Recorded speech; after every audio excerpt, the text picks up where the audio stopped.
بسم الله الرحمن الرحيم.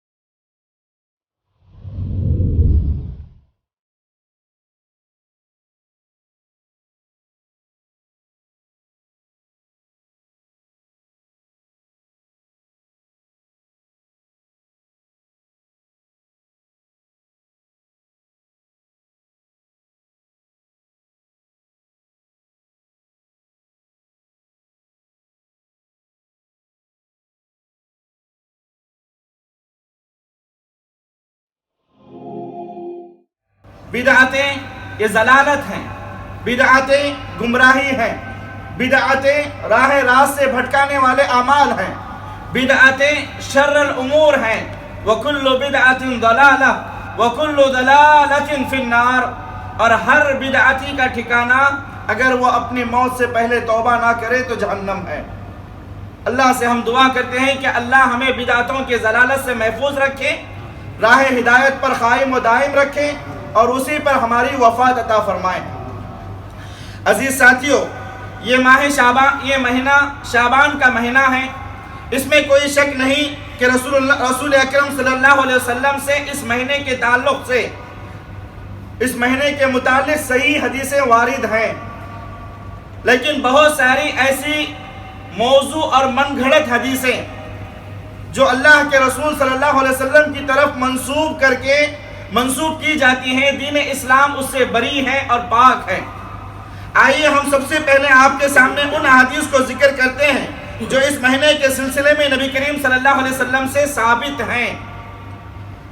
ام المومنین ام سلمہ رضی اللہ تعالیٰ عنہ کی حدیث جس کو امام احمد، ابو داؤد اور نسائی نے بیان فرمایا ہے۔ ام سلمہ رضی اللہ تعالیٰ عنہ بیان فرماتی ہیں کہ ما رأیت رسول اللہ صلی اللہ علیہ وسلم صام شہرین متتابعین الا شعبان و رمضان۔ مومنوں کی ماں ام سلمہ رضی اللہ تعالیٰ عنہ فرماتی ہیں کہ میں نے رسول اکرم صلی اللہ علیہ وسلم کو مسلسل 2 مہینے کے روزے رکھتے ہوئے کبھی نہیں دیکھا، اس لیے کہ آپ صلی اللہ علیہ وسلم اپنے حیات طیبہ میں کچھ دن روزے رکھتے اور کچھ دن چھوڑ دیتے تھے الا انہ کان یصل شعبان برمضان، لیکن اللہ کے نبی شعبان کے مہینے کے روزے رکھتے رکھتے رمضان میں داخل ہو جاتے تھے، یعنی شعبان کا پورا مہینہ روزہ رکھتے اور پھر رمضان کے مہینے کے روزے رکھتے تھے۔ اسی طریقے سے یہ حدیث ابو داؤد میں کچھ اس طریقے سے آئی ہے کہ ان النبی صلی اللہ علیہ وسلم لم یکن یصوم من السنۃ شہرا تاما الا شعبان یصلہ برمضان۔ بات رمضان کے علاوہ دوسرے مہینوں کی ہو رہی ہے، نبی کریم صلی اللہ علیہ وسلم کسی بھی مہینے کے پورے روزے نہیں رکھتے تھے، لیکن شعبان کے پورے مہینے کے روزے آپ صلی اللہ علیہ وسلم رکھا کرتے اور پھر رمضان میں داخل ہو جاتے تھے۔ اس حدیث کو امام البانی رحمۃ اللہ علیہ نے صحیح قرار دیا ہے۔ ابو سلمہ رضی اللہ تعالیٰ عنہ نے حضرت عائشہ رضی اللہ تعالیٰ عنہ سے سوال کیا، سألت عائشہ رضی اللہ تعالیٰ عنہ عن صیام رسول اللہ صلی اللہ علیہ وسلم۔ ابو سلمہ کہتے ہیں رضی اللہ تعالیٰ عنہ کہ میں نے ام المومنین حضرت عائشہ صدیقہ رضی اللہ تعالیٰ عنہ سے اللہ کے رسول صلی اللہ علیہ وسلم کے نفلی روزوں کے تعلق سے سوال کیا، نفلی روزوں کے تعلق سے پوچھا تو مومنوں کی ماں فرماتی ہیں کہ کان یصوم حتی نقول قد صام۔ اللہ کے رسول صلی اللہ علیہ وسلم جب روزے رکھتے تو اتنا روزے رکھتے کہ ہم کہتے اے اللہ کے رسول صلی اللہ علیہ وسلم کیا اب آپ روزے ہی رکھتے رہیں گے؟ پھر فرماتے ہیں کہ وَيَفْطِرْ حَتَّى نَقُولُ قَدْ أَفْطَرَ، اور آپ صلی اللہ علیہ وسلم روزے رکھنا چھوڑ دیتے تو ہم کہتے اللہ کے رسول صلی اللہ علیہ وسلم آپ نے روزے رکھنا چھوڑ دیا، یعنی اللہ کے رسول صلی اللہ علیہ وسلم چھوڑتے تو اتنا زیادہ بھی چھوڑ دیا کرتے تھے۔ پھر اس کے بعد فرماتے ہیں حضرت عائشہ رضی اللہ تعالی عنہ لم اراہ صائما من شہر قط اکثر من صیامہ من شعبان، میں نے اللہ کے رسول صلی اللہ علیہ وسلم کو جس قدر کثرت سے ماہ شعبان میں روزے رکھتے ہوئے دیکھا، پھر کبھی اتنا کثرت سے کسی اور مہینے میں روزے رکھتے ہوئے نہیں دیکھا۔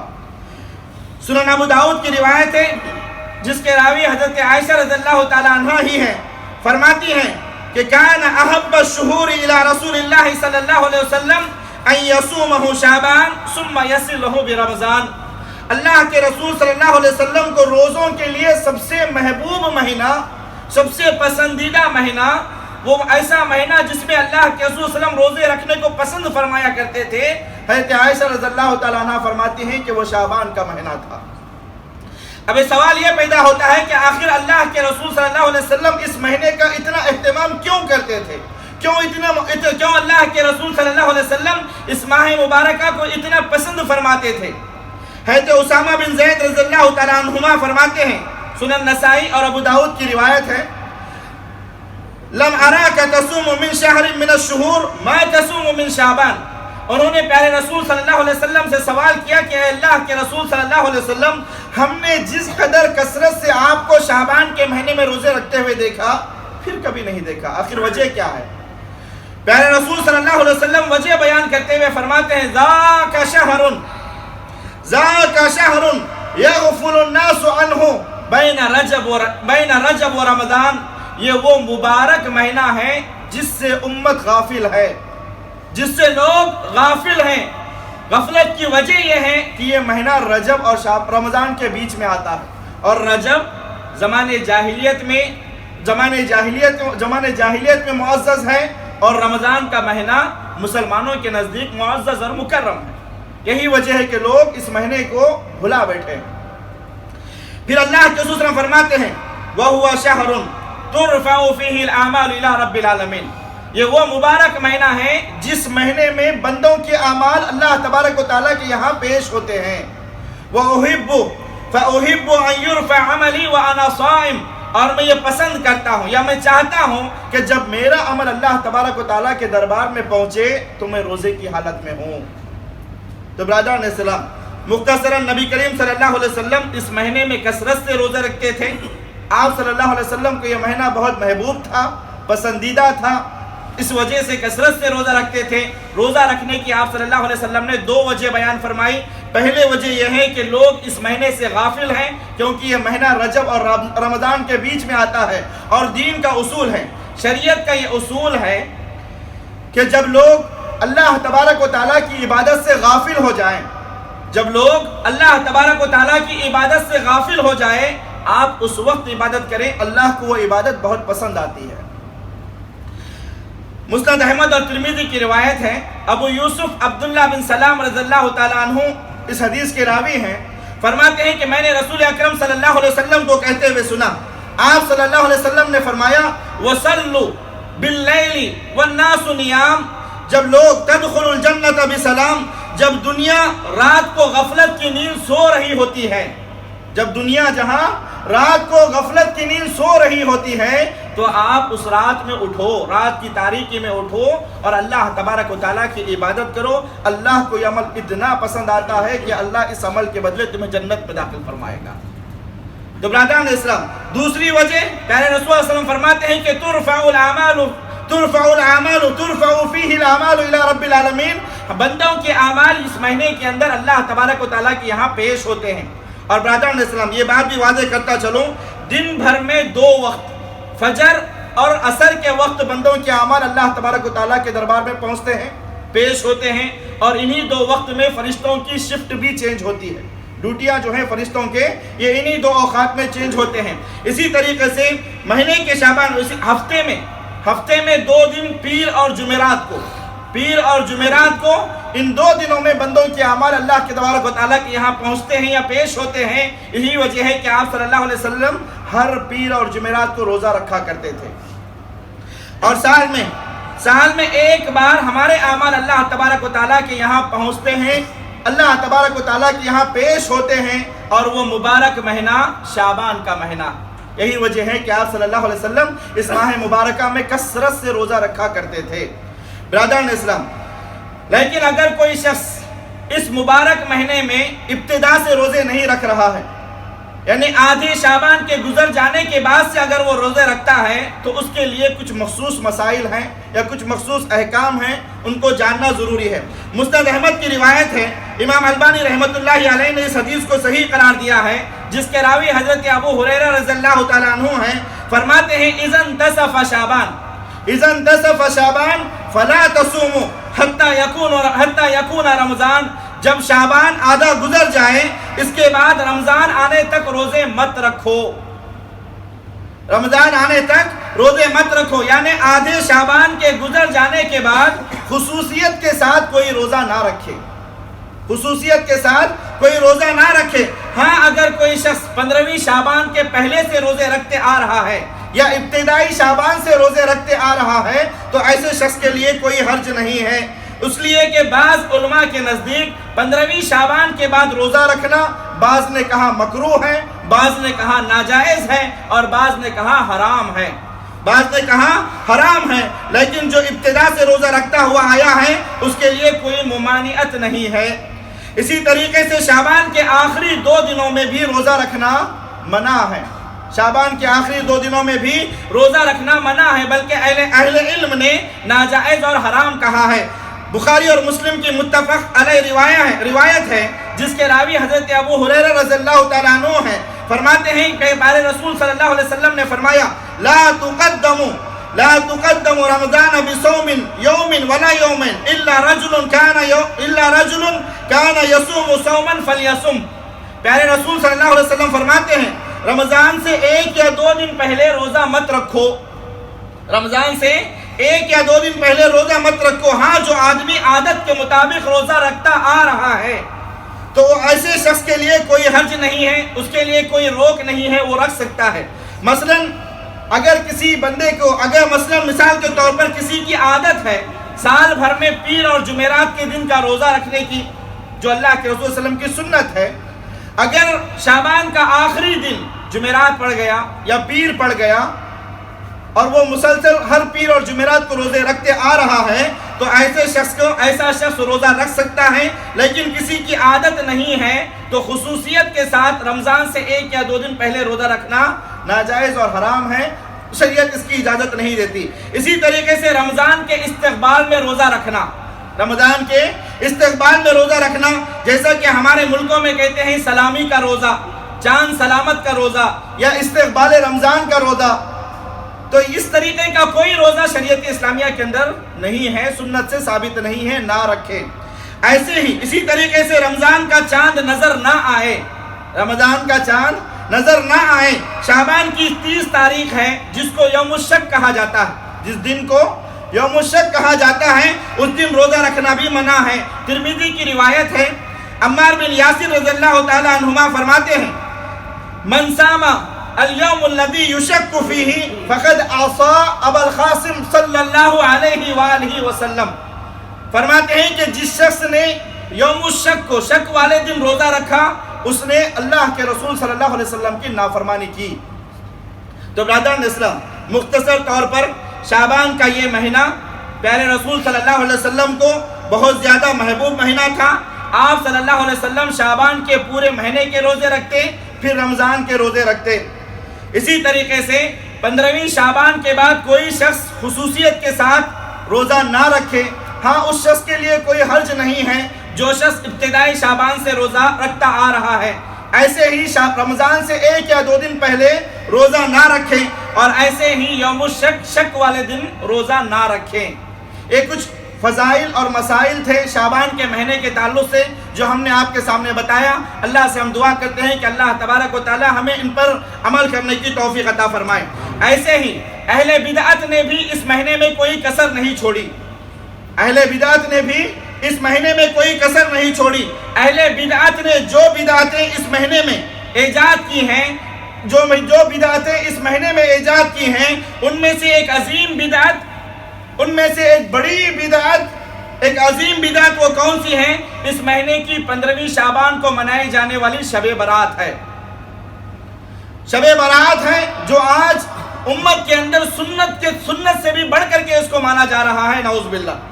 میں اس کی وضاحت بھی کرتا چلوں اتنا ہی نہیں، حتیٰ کہ رمضان المبارک کی قدر و منزلت کو چھین کر کے ماہ شعبان کو دینے کی پوری کوشش کی جاتی ہے اس رات میں۔ اتنا ہی نہیں بلکہ شب قدر کی قدر و منزلت کو چھین کر کے شعبان کو دینے کی پوری کوشش کی جاتی ہے اس ماہ مبارکہ میں، نعوذ باللہ۔ اور پھر دلیل میں سورہ دخان کی آیت نمبر 3 کو پیش کرتے ہیں اور کہتے ہیں کہ اِنَّا أَنزَلْنَاهُ فِي لَيْلَةٍ مُبَارَكَةٍ۔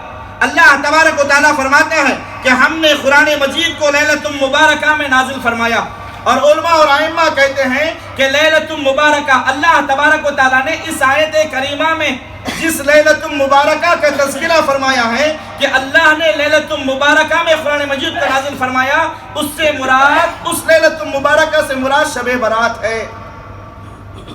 جبکہ برادران اسلام یہ سراسر غلط ہے۔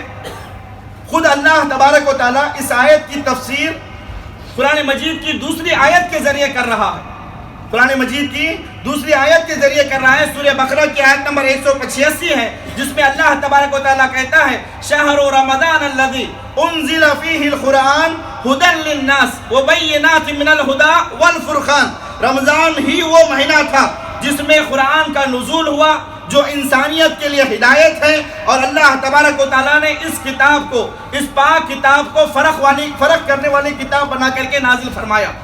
برادران اسلام، یہاں تک کہ اللہ تبارک و تعالیٰ نے اس رات کا بھی تذکرہ کر دیا، واضح طور پر بیان کر دیا، پوری سورت ہی اس رات کے تعلق سے نازل فرما دی، سورۃ القدر کہہ کر کے، اور اللہ نے کہا کہ اِنَّا أَنزَلْنَاهُ فِي لَيْلَةِ الْقَدْرِ وَمَا أَدْرَاكَ مَا لَيْلَةُ الْقَدْرِ لَيْلَةُ الْقَدْرِ خَيْرٌ مِّنْ أَلْفِ شَهْرٍ۔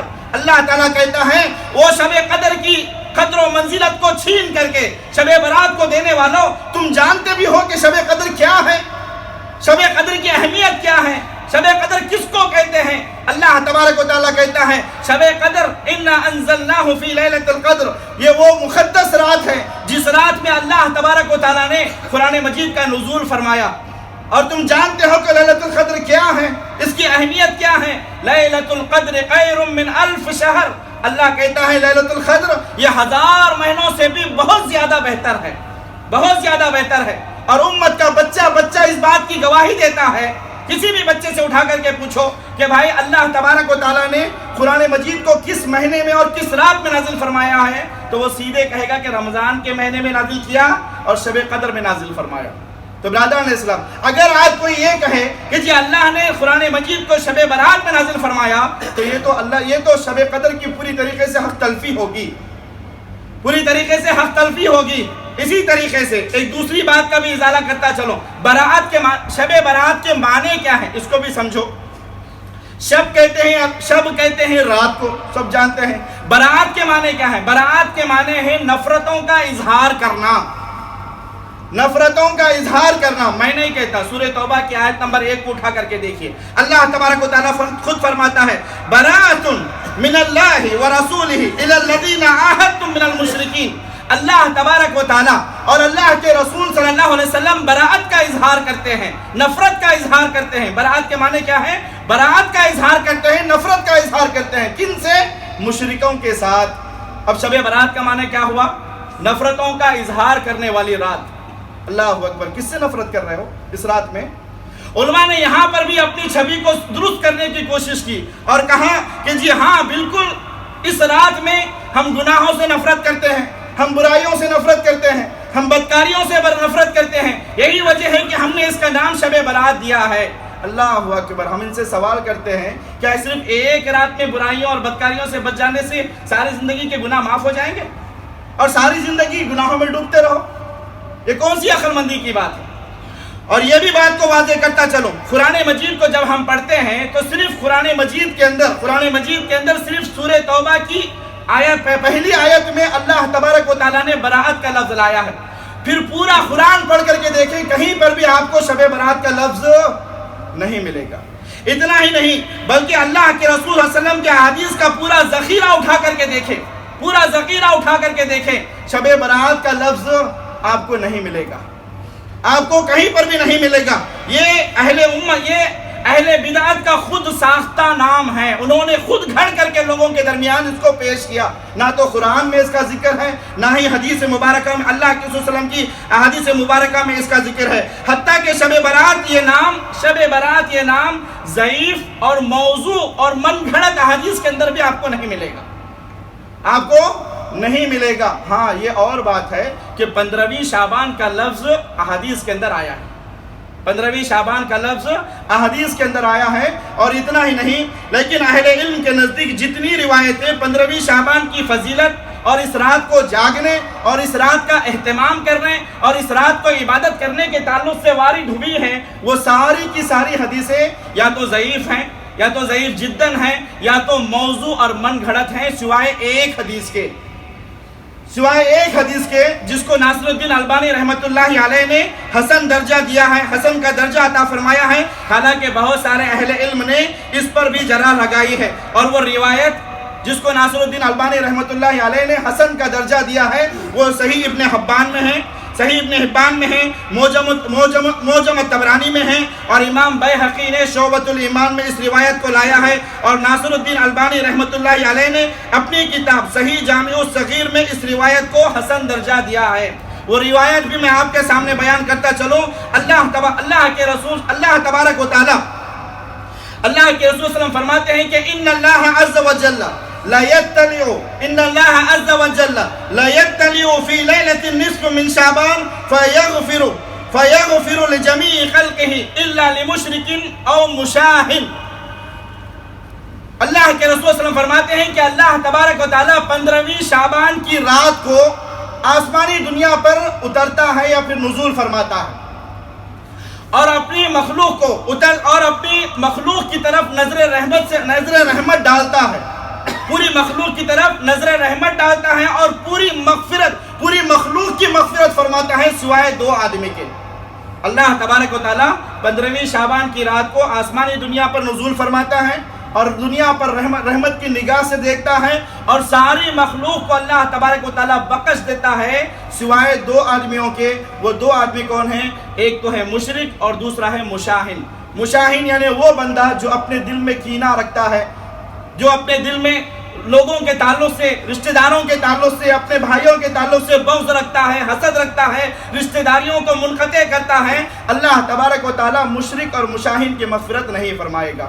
برادران اسلام، اگر ہم اس ایک حدیث کو لے کر کے چلیں گے تو اس میں بھی آپ غور کریں، اس حدیث میں بھی شب برات کی 15ویں شعبان کی رات کی فضیلت ہمیں پتہ چلتی ہے، لیکن اس میں رات کو جاگ کر کے عبادت کرنا یا اس رات کا اہتمام کرنے کا بھی ثبوت نہیں ملتا۔ ایسے ہی دوسری حدیث جس کو اہل بدعت بڑے زور و شور سے پیش کرتے ہیں وہ ہے وہ سنن ترمذی کی روایت ہے، اور یہ بات بھی واضح کرتا چلوں، امام ترمذی رحمۃ اللہ علیہ جب اس حدیث کو اپنے سنن میں بیان فرمایا تو پوری حدیث بیان کرنے کے بعد فرمایا کہ یہ حدیث ضعیف ہے، انہوں نے واضح کر دیا، لیکن لوگ اس بات کو چھپا کر کے امت کے سامنے اس کو پیش کرتے ہیں۔ اس حدیث کو امام ترمذی رحمۃ اللہ علیہ نے خود کہا کہ یہ حدیث ضعیف ہے، اور آپ خود بھی اپنے زبان سے کہو گے کہ یہ ضعیف ہی ہو سکتی ہے۔ میں حدیث بھی بیان کرتا چلوں، حضرت عائشہ رضی اللہ تعالیٰ عنہ جس کے راوی ہیں ام المومنین عائشہ رضی اللہ تعالیٰ عنہ فرماتی ہیں کہ ایک رات میں سوئی ہوئی تھی، اللہ کے رسول صلی اللہ علیہ وسلم میرے بازو سوئے ہوئے تھے، مگر اچانک نبی کریم صلی اللہ علیہ وسلم اٹھ کر کے چلے گئے۔ غور کریں اس حدیث پہ، اللہ کے رسول صلی اللہ علیہ وسلم اچانک اٹھ کر کے چلے گئے۔ اللہ عائشہ رضی اللہ تعالیٰ عنہ فرماتی ہیں کہ میں بھی اللہ کے رسول صلی اللہ علیہ وسلم کے پیچھے خاموشی کے ساتھ اللہ کے رسول کا فالو کرتی گئی، یعنی پیچھے چلتی گئی کہ آخر اللہ کے رسول صلی اللہ علیہ وسلم آدھی رات اٹھ کر کے جا کہاں رہے ہیں۔ حضرت عائشہ رضی اللہ تعالیٰ عنہ بھی پیچھے نکل گئے، یہاں تک کہ حضرت عائشہ رضی اللہ تعالیٰ عنہ فرماتی ہیں کہ میں نے اللہ کے رسول صلی اللہ علیہ وسلم کو دیکھا کہ آپ صلی اللہ علیہ وسلم جنت البقیع میں داخل ہوئے، جو مدینہ کا قبرستان ہے، جنت البقیع میں داخل ہوئے، اور اپنے دونوں ہاتھوں کو اٹھا کر کے آسمان کی طرف دیکھ کر کے اللہ کے رسول صلی اللہ علیہ وسلم نے اہل بقیع کے لیے مغفرت کی دعا فرمائی، اہل بقیع کے لیے مغفرت کی دعا فرمائی۔ پھر اللہ کے رسول صلی اللہ علیہ وسلم واپس لوٹے تو حضرت عائشہ رضی اللہ تعالیٰ عنہ فرماتی ہیں کہ جب رسول اکرم صلی اللہ علیہ وسلم واپس ہوئے تو میں بھی جلدی دوڑتے ہوئے آپ صلی اللہ علیہ وسلم سے پہلے پہنچی اور بستر میں آ کر کے سو گئی۔ دیکھا کیا کہ اللہ کے رسول نے کیا کیا, واپس آ کر کے اللہ کے رسول سے پہلے سو گئے.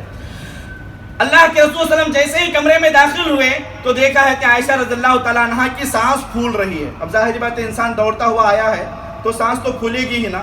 اللہ کے رسول صلی اللہ علیہ وسلم نے حضرت عائشہ رضی اللہ تعالیٰ عنہ سے کہا کہ عائشہ رضی اللہ تعالیٰ عنہ, کیا تم مجھ پر شک کرتی ہو؟ کیا تم یہ سمجھتی ہو کہ اللہ کے رسول صلی اللہ علیہ وسلم تمہارے ساتھ ناانصافی کریں گے؟ کیونکہ انہوں نے اللہ کے نبی کا فالو کیا تھا نا. کیا تم یہ سمجھتی ہو کہ اللہ کے نبی تمہارے ساتھ ناانصافی کریں گے؟ تو حضرت عائشہ رضی اللہ تعالیٰ عنہ کہتے ہیں کہ اللہ کے رسول صلی اللہ علیہ وسلم ایسی بات نہیں ہے, آج تو باری میری ہے. آپ میں سمجھ رہی تھی کہ ہو سکتا ہے آپ کسی اور بیوی کے پاس چلے جا رہے ہوں گے. اس کے بعد برادران اسلام, اور لمبی حدیث ہے, لیکن یہ جو رات تھی, یہ رات کون سی رات تھی؟ 15ویں شعبان کی رات تھی, جس رات کو اللہ کے رسول صلی اللہ علیہ وسلم جنت البقیع پہنچے اور جا کر کے اہل بقیع کے لیے وہاں پر دعائے مغفرت کی. اب برادران اسلام, اس حدیث کی تفسیر جب تھوڑی سی وضاحت کرتا چلو آپ کے سامنے. رسول اکرم صلی اللہ علیہ وسلم پہلا نقطہ, خاموشی سے جنت البقیع گئے اور آپ صلی اللہ علیہ وسلم نے بازو میں جو آپ کی اہلیہ سو رہی تھی ان کو بھی اٹھانا پسند نہیں کیا. جبکہ خود عائشہ رضی اللہ تعالیٰ عنہ فرماتی ہیں کہ کان النبی صلی اللہ علیہ وسلم اذا دخل العشر شد معذرہ واحیا لیلہ وایقظ اہلہ.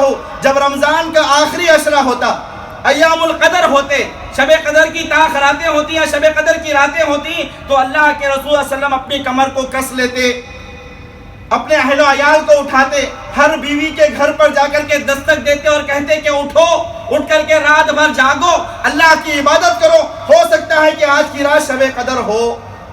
اب برادران اسلام غور کریں اس بات پہ, اللہ کے رسول صلی اللہ علیہ وسلم شب قدر میں خود جاگ رہے ہیں, اپنے اہلیہ اپنے سارے بیویوں کے گھروں پر دستک دے کر کے انہیں جگا رہے ہیں اور جاگنے کا حکم دے رہے ہیں. اور اتنا ہی نہیں, شب قدر کو تلاش کرنے کا اللہ کے نبی حکم دے رہے ہیں, اور شب برات کے اندر اللہ کے رسول صلی اللہ علیہ وسلم خاموشی سے اٹھ کر کے قبرستان جا رہے ہیں اور اہل بقیع کے لیے دعا کر کے آ رہے ہیں. تو برادران اسلام غور کرنے کی بات ہے. چلو اللہ کے نبی نے اہل بقیع کے حق میں دعا بھی کی تو, لیکن اللہ کے نبی رات بھر نہ تو جاگے اور اپنی بیوی کو بھی جگانا پسند نہیں فرمایا. دوسری بات یہاں پر اس حدیث سے یہ پتہ چلتی ہے کہ ام المومنین حضرت عائشہ رضی اللہ تعالیٰ عنہ نے نبی کریم صلی اللہ علیہ وسلم کے پیچھے پیچھے جا کر کے دیکھا. اگر نعوذ باللہ مائی عائشہ رضی اللہ تعالیٰ عنہ اللہ کے رسول صلی اللہ علیہ وسلم کے پیچھے نہ جاتی اور یہ سارا ماجرا نہ دیکھتی تو ہو سکتا اللہ کے رسول صلی اللہ علیہ وسلم اتنی فضیلت والی رات کو اپنی بیویوں سے محروم کر دیتے اور امت کو تک اس کی خبر نہ دیتے.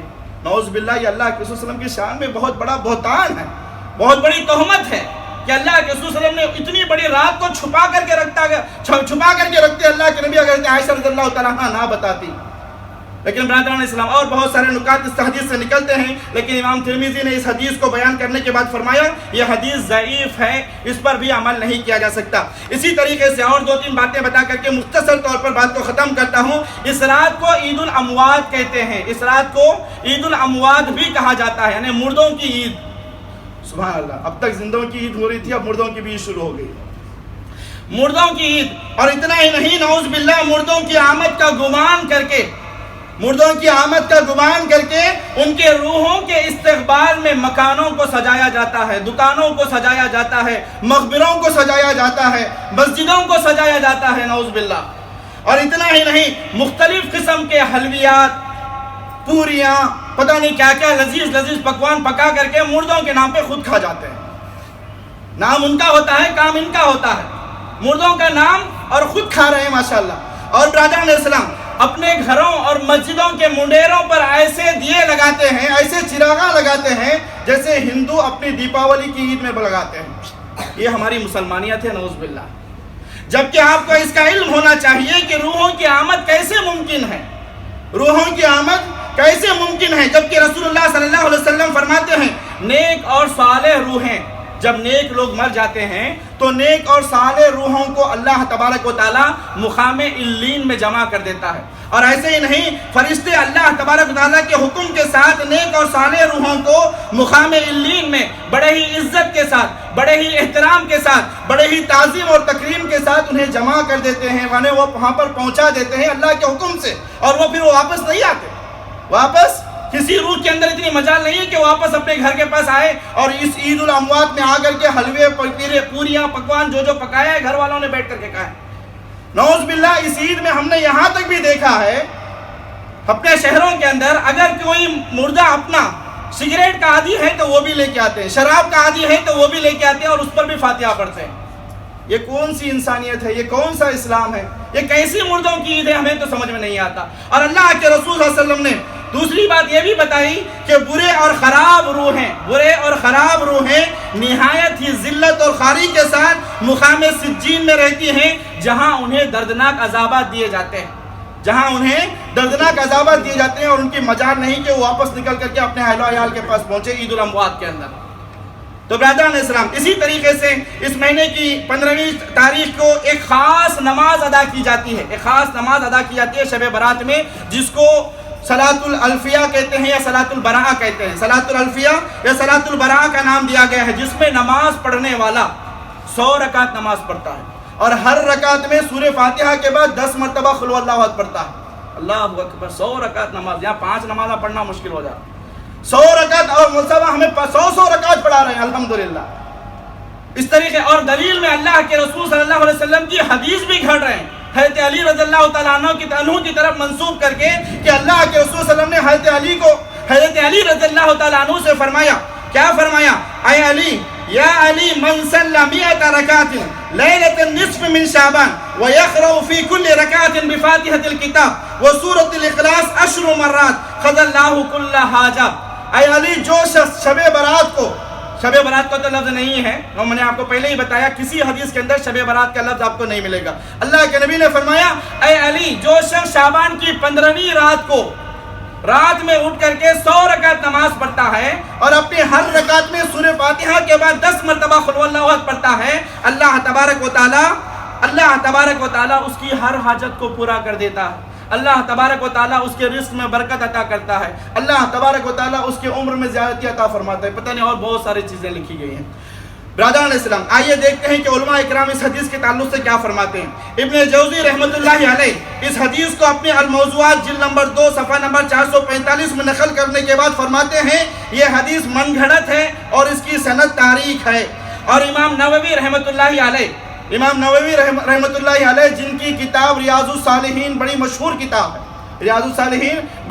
کتاب ہے، امام نووی رحمۃ اللہ علیہ اپنی کتاب المجموع للنووی میں، المجموع للنووی جلد نمبر 2 صفحہ نمبر 380 میں لکھتے ہیں، فرماتے ہیں کہ شعبان کی 15ویں تاریخ کو پڑھی جانے والی نماز صلاۃ الالفیہ، اور اسی طریقے سے رجب کے مہینے میں پڑھی جانے والی نماز صلاۃ الرغائب، ان دونوں نمازوں کا ذکر کرنے کے بعد فرماتے ہیں، ہاتانی الصلاتان بدعتان منکرتان، یہ 2 گھنونی قسم کی بدعتیں ہیں جو دین کے اندر سنت سمجھ کر کے کیا جا رہا ہے، یہ بدعت ہے، اور آپ جانتے ہیں بدعتی کا ٹھکانہ اللہ جہنم میں بناتا ہے۔ اللہ ہم سب کو محفوظ فرمائے۔ اسی طریقے سے دیگر ائمہ اکرام، مثلا امام شوکانی، امام جوزی، امام ابن حبان اور امام قرطبی رحمۃ اللہ علیہم اجمعین نے ان روایات کو ناقابل اعتبار، باطل اور دین میں بدعت قرار دیا ہے، واللہ عالم۔ اسی طریقے سے اس رات میں خصوصیت کے ساتھ سورہ یاسین کی تلاوت کی جاتی ہے۔ سورہ یاسین پڑھو، جب چاہے پڑھو، صبح میں پڑھو، دوپہر میں پڑھو، شام میں پڑھو، جب چاہے آپ پڑھو، لیکن خصوصیت کے ساتھ اسی رات میں پڑھنا یہ سنت سے ثابت نہیں ہے، اور اسی طریقے سے حضرت علی رضی اللہ تعالیٰ عنہ کی طرف ایک اور حدیث بیان کی جاتی ہے، جس کو محدثین اکرام نے ضعیف کہا، بعض نے موضوع کہا، بعض نے من گھڑت کہا۔ اور حدیث کیسی آتی ہے کہ اللہ کے رسول صلی اللہ علیہ وسلم نے حضرت علی رضی اللہ تعالیٰ عنہ سے فرمایا، یا علی، اذا كانت لیلۃ النصف من شعبان فصوموا لیلہا وصوموا نہارہا۔ اے علی رضی اللہ تعالیٰ عنہ، جب شعبان کی 15ویں رات ہو تو رات بھر جاگو اور دن میں روزہ رکھو۔ لوگ کرتے بھی ہیں ہمارے ہندو پاک کے اندر، رات بھر جاگو اور دن میں روزہ رکھو۔ اور پھر فرماتے ہیں، اس لیے کہ اللہ تبارک و تعالیٰ اس رات کے سورج کے غروب ہوتے ہی آسمانی دنیا کی طرف نازل ہوتا ہے، اور اللہ تبارک و تعالیٰ اپنے بندوں سے کہتا ہے، کون ہے میرا بندہ جو مجھ سے مغفرت طلب کرے، میں اس کی مغفرت کروں، کون ہے جو مجھ سے رزق مانگے، میں اسے رزق عطا کروں، کون ہے جو مجھ سے جو مصیبت میں مبتلا ہے، میں اس کی مصیبت کو دور کروں۔ برادران اسلام، اللہ تبارک و تعالیٰ تعالیٰ فجر تک یہ اعلان کرتا ہی رہتا ہے، یعنی مغرب سے فجر تک یہ سلسلہ چلتا ہی رہتا ہے۔ سارے علماء اکرام نے اس حدیث کو موضوع اور من گھڑت کہا ہے۔ بیشتر علماء اکرام نے اس حدیث کو موضوع اور من گھڑت کہا ہے کہ اس رات میں جاگنا اور نہ ہی دوسرے دن روزہ رکھنا کوئی ثبوت آپ کو قرآن و سنت کے اندر نہیں ملتا۔ آخری بات بتاتا اگر یہ بات کو ختم کرتا ہوں، آخر اس رات کی ابتدا کہاں سے ہوئی یہ بھی جان لیں۔ اس رات کی ابتدا کہاں سے ہوئی؟ اس سلسلے میں جب ہم اہل سنت والجماعت کی کتابیں اٹھا کر کے دیکھیں گے تو پتہ چلتا ہے سن 440 ہجری تک، اب 1338 چل رہی ہے، سن 1438 چل رہی ہے، تو سن 440 ہجری تک، سن 440 ہجری تک اس بدعت کا یا پھر اس عید کا یا اس شب برات کا دنیا کے اندر نام و نشان تک نہیں تھا۔